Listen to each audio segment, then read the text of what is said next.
Yes, in the interview for Rock Bottom, John Gallagher, bass player for Raven and vocalist. That's me. Guilty as charged. Yes, hi John. So, how is the run of the tour with Udo Dirkschneider and also your headlining gigs? How are the reactions? Going great. It's been a busy year for us. We've basically been on the go since May, all the way through. And this tour especially was, like I said, quite a few days off at the beginning because of their schedule, and we've tried to pick up a few headline shows, and that's increased more on this last portion here. So we got a stretch right now of about 16 shows in a row, which is fun. Even Udo told us he'd prefer to do 7 or 8 in a row. But I think right now, with the amount of production they've got, they need to break it down and have the odd day off, because it's quite involved. They got a lot of stuff. But it's been great for us. We've been playing a lot of places we never played before. We never played the Baltic states. We only did 1 show ever in Finland. We only played maybe 2 or 3 festivals in Sweden. We never played Norway, never played Denmark. And it's all been great for us, because you could tell us a lot of people didn't know who the hell we were, but they do now.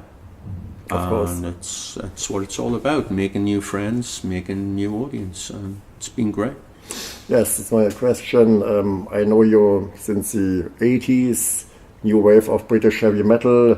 So are there fans of my age who know you from the early beginnings, or how would you see it? It's a real mixture, depending on where you are. I mean, we played Belgium last night. There was the majority was older people, but there's a few young'uns in there. We quite often get like 3 generations. The real young 14, 15-year-olds who've done their homework, and then maybe their parents, and then sometimes maybe their parents.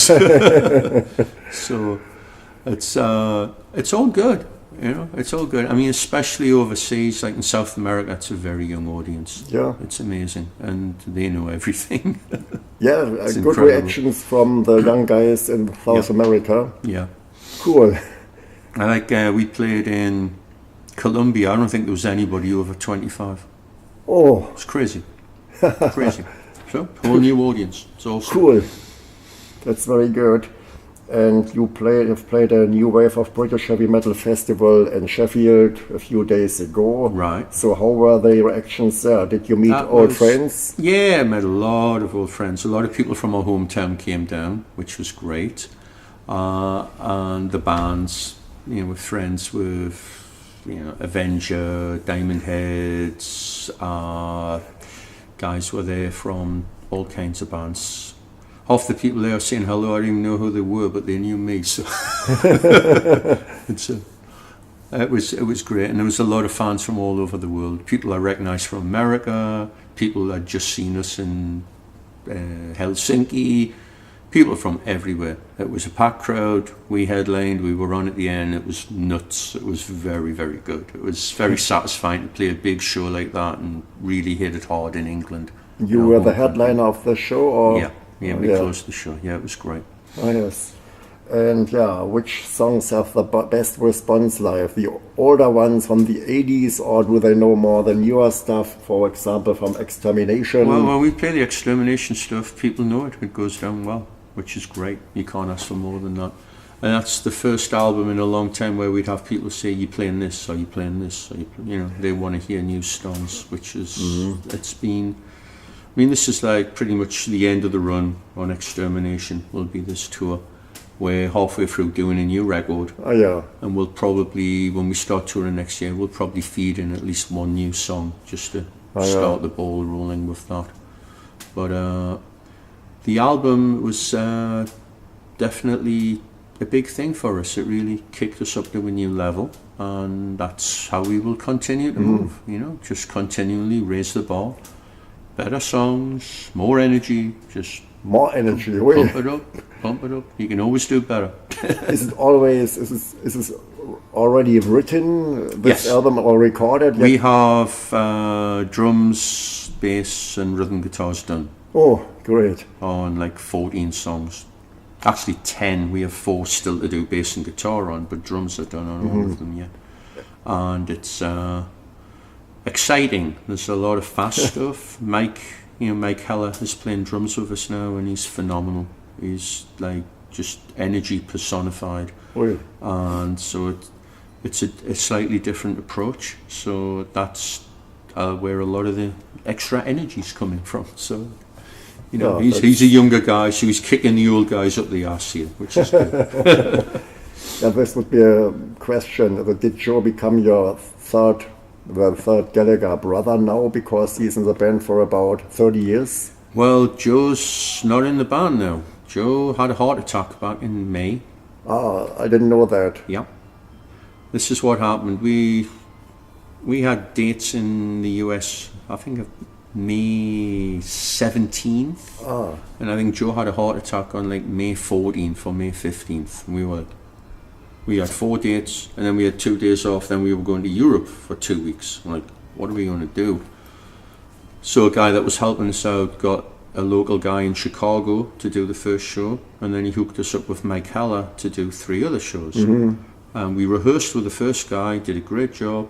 Mike walked in, he'd listened to the songs. We talked for half an hour. We went on and played, and he nailed everything. Yeah. This is crazy. Yeah, crazy. And we had the guy Fabio from Annihilator played a festival with us in Sweden, and Dave Chadwick from Ruthless and a couple of other bands played with us on the tour. He was playing with the third band that was on there, and he did an awesome job for us too. But we were reviewing, we talked to Mike, and we really hit it off with Mike and said, you want to play some more? So he did some festivals with us and said, okay, we're doing the record. Let him hear the songs. It was okay. He did the drums, a little different way of doing it for us.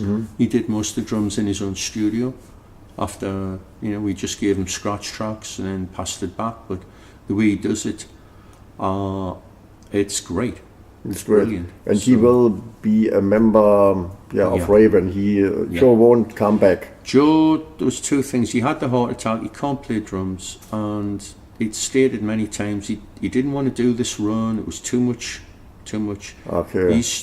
He wants to settle down a bit more, and now he can concentrate on his Doom stuff, because he's an incredible writer, arranger, and guitar player in his own right. And if you haven't checked out his solo stuff on the Hounds of Hasselfinder, please do. It's really incredible. So he'll concentrate on that, but he physically can't play, and it's just getting more and more demanding. So unfortunately, things happen, and we had this huge schedule, and we just had to move forward. So. Oh yeah, I didn't know that. So how do you find your musical ideas, musically and lyrically? So, for example, on your latest album, Fight, for example, Scream, One More Day, No Surrender. That's different things. Like Destroy All Monsters was funny, because we had a live album in the 90s called Destroy All Monsters, because it was recorded in Japan, and it's a Japanese monster movie. And Mark said, I always want to do a song called Destroy All Monsters. And eventually come in and he says, I've got the riffs. This is going to be Destroy All Monsters. So he had some of the words, and I finished it, and there we had the song. It was like, this is a perfect opener for the album. We had that. I had a bunch of riffs and stuff and come up with lyrics like Tomorrow was the story of a serial killer in America. Was hearing what he had to say, his viewpoint, which was crazy. So that was interesting. And other things like, it's not what you got as a typical Raven rocker, and that's, the statement is, it's not what you've got, it's the way that you do it. Yeah. You find that, you'll find bands that are like, oh, I have this $10,000 guitar. It's like, and? I have a $100 guitar. And it sounds damn good. You want to put it up against it? Yeah. So it's first the riff, and then it's the riff, the music, and then what I'll do is, like, if I write a song, I'll come up with a song, and then I'll drive around in the car usually and go like da da da da da da da da, nonsense, and then say, okay, what does that sound like? What does the music suggest? And I'll be reading or watching TV and maybe jot down some titles, and you try to get a chorus, try to get a strong chorus. Like the new songs. I mean, Mark had a song called Battle Scarred. That's a great title. Okay, what's that about? What could that be? And we work on that. Also have a song called Human Race. I actually had the other words before that came up, but it's like you're losing the human race. Yeah. There's a little twist on words. There's a song called Cybertron, which is about some of the crazy theories where they want to put a chip in you and control you. So stuff like that, a lot of dystopian, crazy stuff. So the riffs, you know, if the riff's more uplifting and powerful, it'll suggest something more uplifting, powerful. And if it's dark, it'll suggest something dark. So, you know, we have a bit of that. But it's not the Dungeons and Dragons topic. No, it's it may sometimes be disguised a little like that. But like Destroy All Monsters sounds like it's about the Japanese monsters, but it's really about politicians. Yeah, really. So, you know, but whatever you read into it, that's the good thing. If you make it a little ambiguous, people sometimes get their own impression, which is cool. Sometimes it's better than what we thought it was. So, your brother Mark had some health issues in 2001. So is everything all right now, or does he still have? He still has issues. His legs is killing him on this tour a little bit, but he soldiers on. You wouldn't know. You wouldn't know. He gets hyped up and he hits it hard. He's wearing a brace on his knees are a little bit messed up. But yeah, I mean, in 2001 he had basically an entire building fall on top of him, crush his legs. So it's been a long road. They said he would die. They said they would have to cut both legs off. Then they said one leg would have to be cut off. Then they said he'd never walk again. And here he is, running around like a crazy man. So just shows positive attitude can count for a lot, you know. Of course, of course. And you have collaborated with Udo Dirkschneider in the 80s. Yes. He contributed some vocals. And you have toured sometimes with him before. So could you describe the relationship to him? It's mutual respect. At least on our part, it's a lot of respect. I don't know what the hell he thinks of us, but Udo was working with Michael Wagner after they'd done the Restless and Wild album of Accept, and we'd heard Breaker and we loved it and said, who's the engineer? Michael Wagner. I'm working with Udo Dirkschneider from Accept. Great, come on down. And at the time Udo could barely speak English, so he'd say things to Michael and we'd translate it. We said, we got to get him to sing. Let's do Born to be Wild and one of our other songs, Inquisitor. So we traded off vocals. He couldn't speak English, but he was able to sing English, or well, phonetically, I guess. You know, he just learned it the hard way. Now he speaks English wonderfully. Yes, for many years. So we did that. And we actually did a couple of shows back in like '83 where he'd come on and do the songs with us, which was a lot of fun. And we toured with Udo with the UDO band in 2000. Did a European tour and did about 6 or 7 dates in the United States, and this was like pretty much the last dates before Mark had his accident. I think so. So and when they played the United States, you know, I go and see them and say hi, because you know, Udo and Fitty are great, and the rest of the guys are very cool too, you know. And Sven we knew years ago when he was young, you know. He's a great drummer. So it's very comfortable. You know, good. The guys are great. They're professionals. Yes, there's very much a family atmosphere. It's great. Wasn't there an idea to engage Udo as a permanent singer of Raven? I had heard sometime. No, never. No. No. Udo always had his own, you know, his own thing. I think there was some trouble with Accept back then, but they sorted it out, and of course they played for many years before they broke up the first time. So no, this was a fun thing, a fun collaboration. It's always great to do this, you know. And over the years we've always had people come up and sing Born to be Wild with us, like Steve Grimmett from Grim Reaper's come up, and Brian from Blitzkrieg and Satan, he's come up and done it. We had a few people over the years do that. It's always good. And are you still living in America, or do you live in England? My situation's interesting. Yes, I'm technically still living in America. Yeah. My brother's living in America.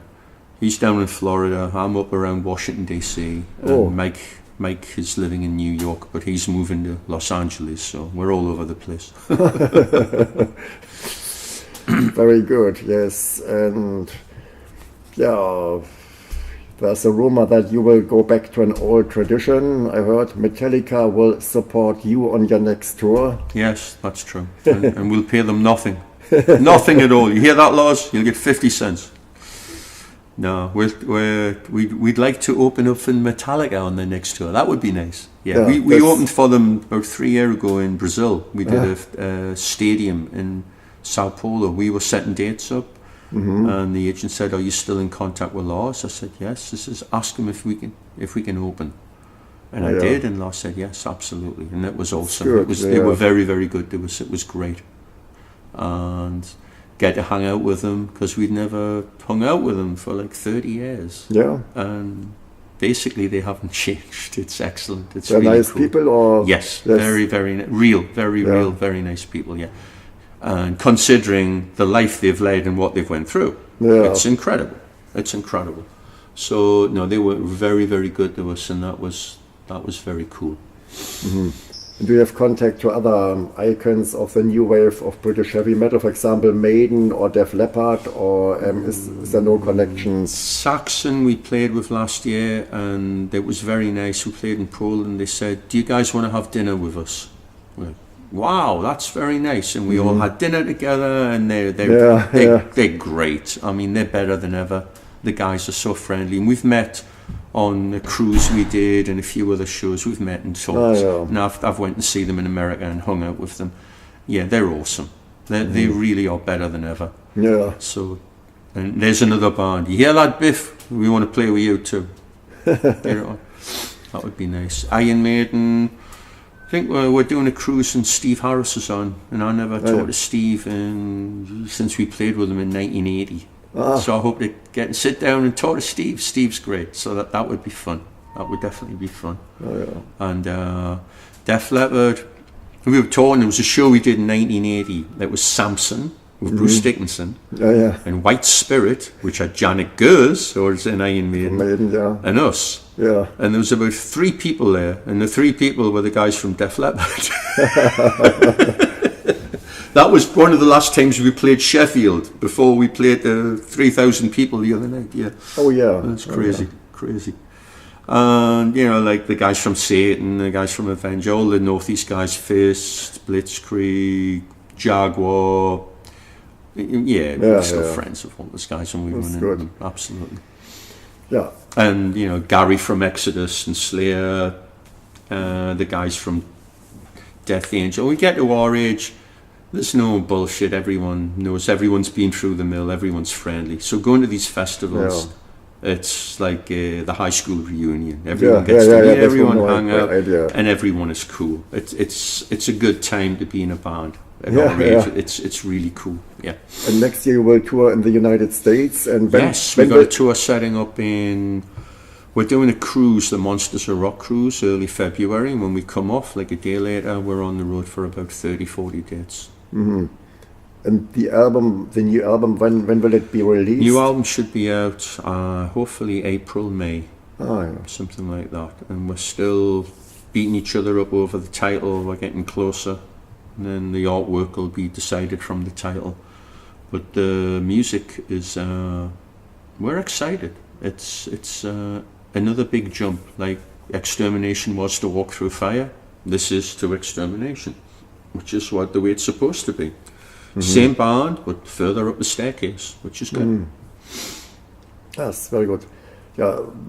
These were my questions. Do you have further information for the fans? Well, we are doing Keep It True in Germany, and I think it's like April 26th, I think it is.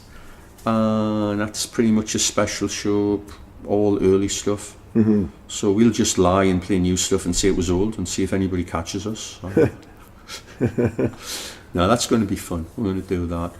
And we're looking to do something in South America in kind of like June, July, and then festival dates over here, and then something European-wise in August, September, October, something like that, which is again far away. So either a headline with a good package, or we'd love to do a tour like this and open again, because it's slightly different. You play shorter, you got to play harder, but yeah, you got to win over a new audience every night, and that's like throwing raw meat to us. That's great. We love that. We love that challenge. That's a great challenge. It's fun too. Yeah. It's nice to play to all your friends, but it's also good to go out and say, hey, you don't know who I am, and push it at them, you know. And so far, every show we've done that. We've made a lot of new friends. It's been great. Very good, yes. A lot of fun. You mentioned Udo and Accept and your T-shirt, Scorpions and Trance. Is it a favorite band of yours, Scorpions? I have many. People ask, who's your favorite band? I have too many favorite bands. I remember the first time I heard this album. It was on a school trip. We were in the middle of nowhere in Northumberland. We had the radio on, and they played Dark Lady. And me and a couple of guys were all running around, head banging. It was crazy. 1976. Oh my God, way back when. Yeah, so we were very lucky when we were kids in Newcastle, where we're from. It's a relatively small hall. It holds maybe 2,000 people, and every band played. So we got to see almost everybody, except Queen and Thin Lizzy. I didn't see Queen and Thin Lizzy. I'll be eternally regretful for that, but we saw just about everybody else. And then you get to see a band up close, you know, okay. And you think, what are they doing that's great? What are they doing that's not great? And we would gravitate to the exciting, the faster stuff, and we took that and kind of made it our own, you know. But it's a great education. You get to see the best frontmen. You get to see people like Ian Gillan and David Byron from Uriah Heep. People who are like untouchable, and you can't help but be excited and influenced by people like that. And then when we started playing, you get to play with Motorhead and get to talk to Lemmy and get to play with Whitesnake and talk to John Lord and Ian Pace. Like heroes of ours, you know. And played with Judas Priest and talked to Glenn and KK and Rob. You know, and it's great when you meet people like that and they're as nice as you would want them to be. That's awesome. So that rubbed off. We always think that when we meet fans, you know, we're normal. This is who we are. We're normal people, which is crazy when we're up there. That's all. I had a discussion with a friend about the new wave of British heavy metal. In my opinion, these were the bands who came up in the end of the 1970s. But Judas Priest weren't member of the new wave of British heavy metal. No, they were a big influence on it. They were before. Because they were a big influence on it. Yeah, all the bands loved Judas Priest. Yeah. But ourselves included, everyone loved Judas but they Priest. were not part no, they were before it. Same as kind of Motorhead, but Motorhead were already out like a couple of years beforehand. That's it. Saxon were, but they were playing. I saw Saxon when they were called Son of a Bitch back in like 1978. They were touring the clubs and they were playing a lot of the songs on the first album. So, But those are the bands that influenced the bands who ended up being in the new wave of British heavy metal. Definitely. Okay. All right, John. Thank you very much for this nice interview. Thank you. Thank you very much. And thanks to the fans. New record coming out next year, and we'll see you on the road. Thank you.